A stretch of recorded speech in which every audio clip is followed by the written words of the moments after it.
各位好，我是你们的老朋友，也是一名在诊间看过无数生老病死的基层老医生。今天这支影片，我不先跟大家谈什么艰涩的医学报告，也不谈你几岁了，我只想请你在下一次上厕所冲水之前，多花短短的10秒钟，回头看一眼你的尿液。为什么这10秒钟这么重要？因为这10秒钟的观察，很有可能决定了你接下来10年的人生。肾脏是个非常沈默、内向的器官，它不爱抱怨，也不会亲，易让你感到疼痛。当它开始向你发出求救讯号时，往往就藏在那些你随手冲掉的废物里。请大家仔细观察这3个视觉影像。第一是久久不散的泡泡。我们一般人排尿难免会有泡泡，但如果你的尿液看起来像啤酒刚倒出来一样，有一层细腻、绵密，且过了2-3分终都没有消失的泡沫，这可能就是蛋白质流失的迹象。第二是异常的水色。如果尿液不再是清澈的淡黄色，而是像洗肉水般的淡红色，甚至是像浓茶、可乐一样的深褐色，这绝对不是单纯的火气大。第三是浑浊的沉淀。如果你发现尿液里好像漂浮着细小的沙尘，或是杯底有一层白色混浊，这都是警讯。如果你现在选择跳过这段说明，你可能正在无视身体发出的最早也是最诚实的讯号，等到损伤片得无法挽回时，后悔就来不及了。不要忘记订阅我们的频道并开启小铃铛，这样你就能收到我们提供的最好健康建议。我想知道你现在是否正在专心收看这段影片。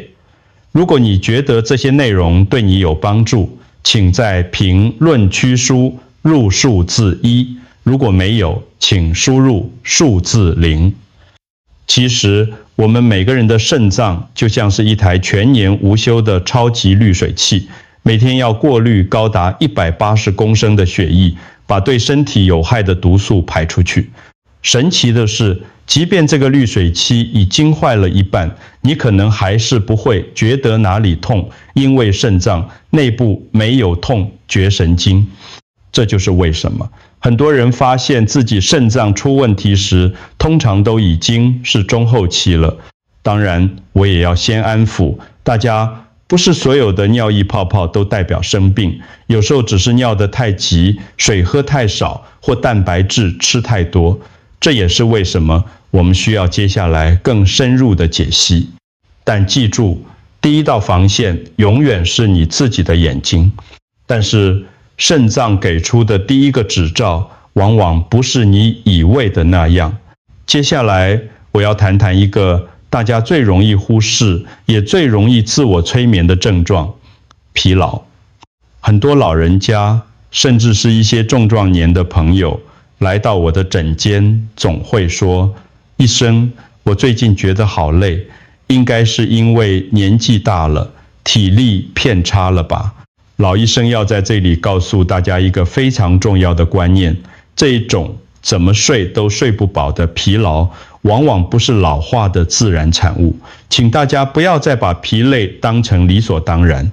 想象一下，你昨晚明明早早就睡了，也睡足了8小时，3餐吃的营养丰富，也没有操劳过度，但到了下午，甚至刚起床没多久，你就觉得整个人像没电的电池，大脑雾茫茫的，连报纸字都看不进去。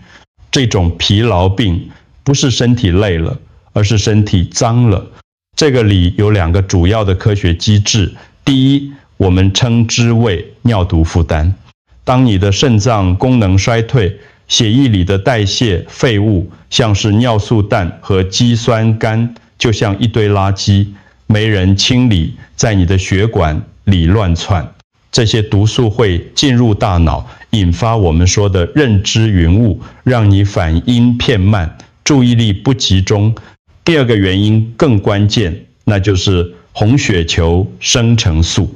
简称 EPO。肾脏不只是滤水器，它还是一个荷尔蒙工厂，它负责分泌 EPO， 告诉你的骨髓要赶快生产红血球。红血球就像是一辆辆载着氧气的小货车，要把阳气送到全身。当肾脏受损， EPO 的产量下降，你的小货车片少了，氧气送不到大脑和肌肉，你当然会觉得气喘吁吁，虚弱无力。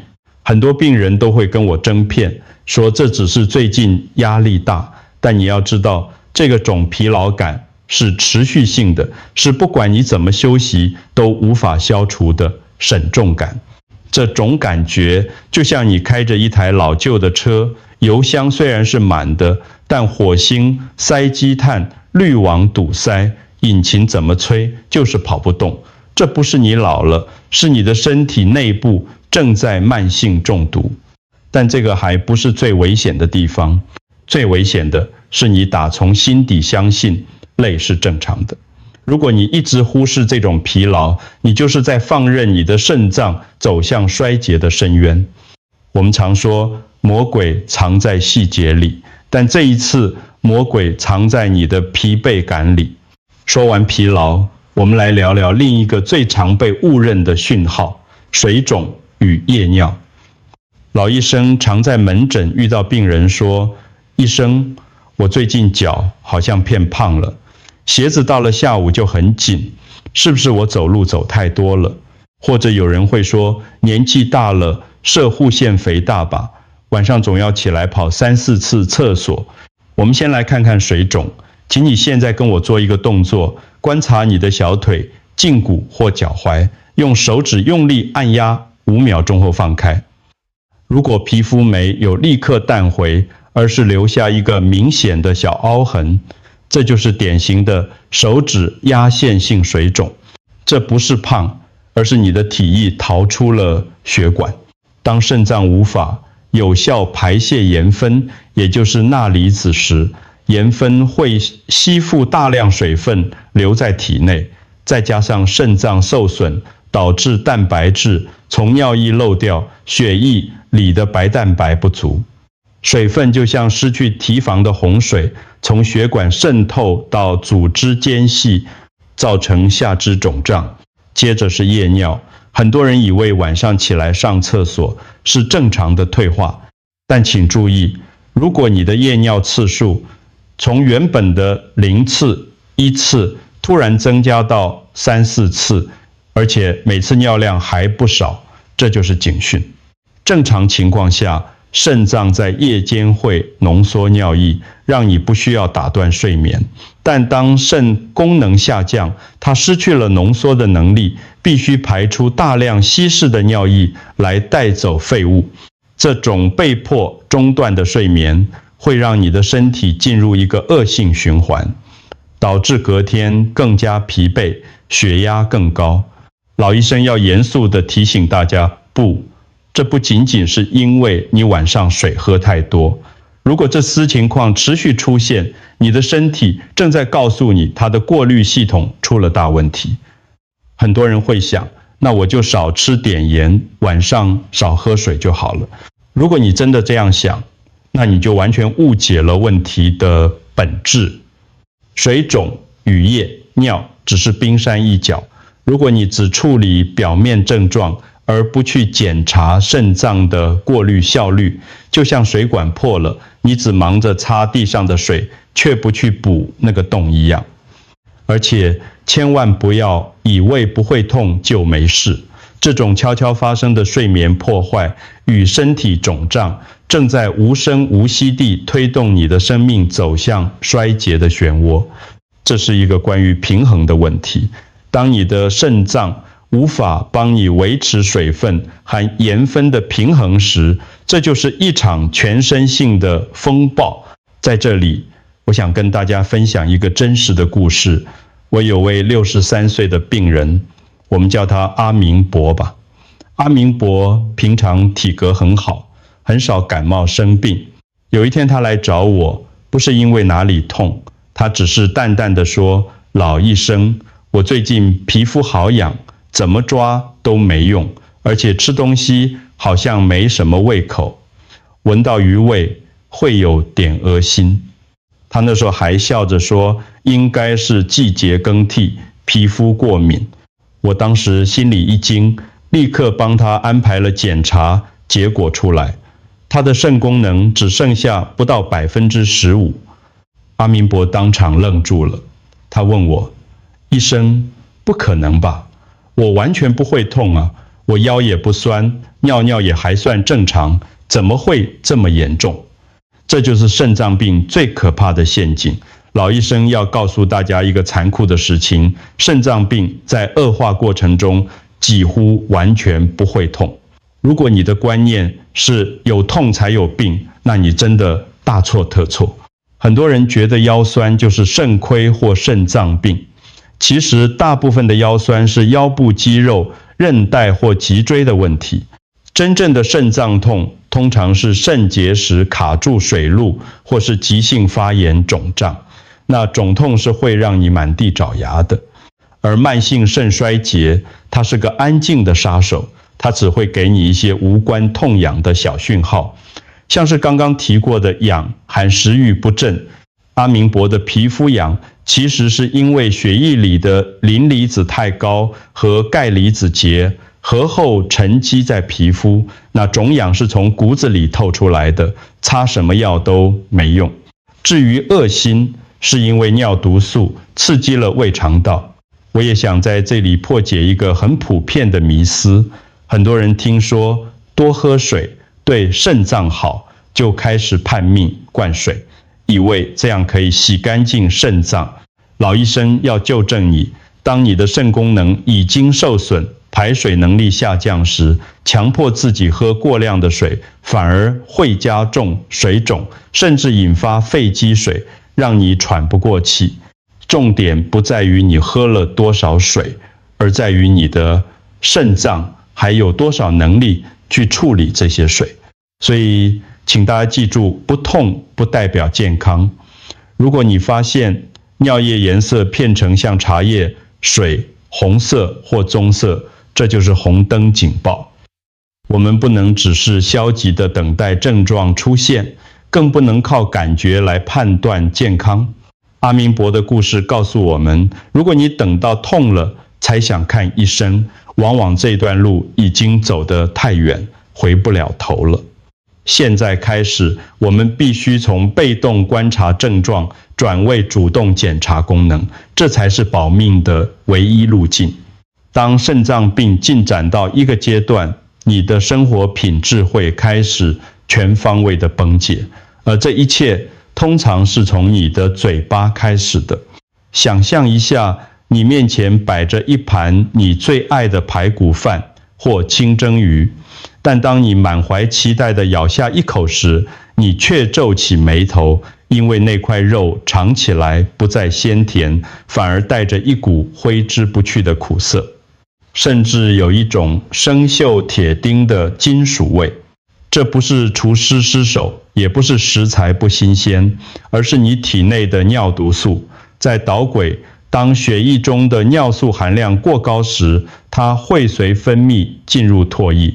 唾液里有一种酶会把尿素分解成氨，也就是俗称的阿摩尼亚。这就是为什么很多末期肾脏病友一张口就会有一股淡淡的尿骚味，这在医学上我们称为尿毒气味。这种金属味会彻底摧毁你的食欲，你开始觉得吃什么都像在吃土。每天早上起床，第一种感觉不是饥饿，而是一种隐隐约约的恶心感，甚至闻到油烟味就想吐。这就是身体在抗议，因为它已经被自己的代谢废物给毒到了。这仅会造成一个可怕的恶性循环。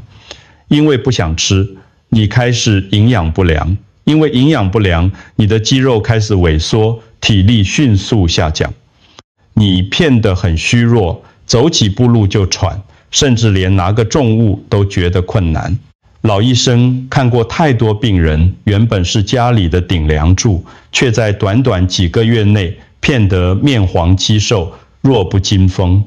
这段话听起来可能有点沉重，但我必须诚实告诉你，这种感觉就像是一台车的机油已经变成了焦黑的粘块，引擎内部不断磨损，产生一股刺鼻的焦味。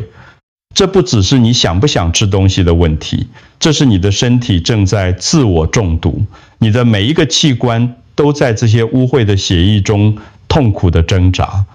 如果你发现自己已经出现了这种味觉改变或晨起恶心，请千万不要再拖延，这已经是肾脏在发出最后的呐喊，求你救救它。现在老医生要切换到紧急模式，如果出现以下这几种情况，请你不要考虑，不要等到明天，请立刻去挂急诊或专科门诊。第一是深层的侧腹部剧痛，这个肿痛感通常位于腰部上方、肋骨下方。它跟肌肉拉伤不同，肌肉拉伤只要你换个姿势就会好一点，但肾脏引发的疼痛通常是闷痛或绞痛，不管你怎么躺、怎么站，那肿痛都如影随形。第二是肉眼可见的血尿，如果你的尿液呈现鲜红色，或是像可乐一样的颜色，这代表你的过滤器已经严重受损，甚至有结石在刮破黏膜，或者有更严重的发炎。第三是发烧病、发腰痛或畏寒。当你的肾脏被细菌感染，这叫急性肾盂肾炎，你会感觉全身发抖、高烧不退。这是一种严重的全身性感染，绝对不能开玩笑。在这里我也要教大家简单分辨，如果是肾结石，那肿痛是突然爆发，痛到让你打滚；如果是肾炎，通常会伴随尿尿、刺痛或发烧。但不管是哪一种，只要出现这些症状，你的身体正在承受极大的压力和损害。请记住，这不是喝喝水、休息一下就会好的事情。在这些时刻，时间就是生命。早1小时就多1分机会保住你的肾功能。不要迟疑，你的身体现在需要专业医疗的立即介入。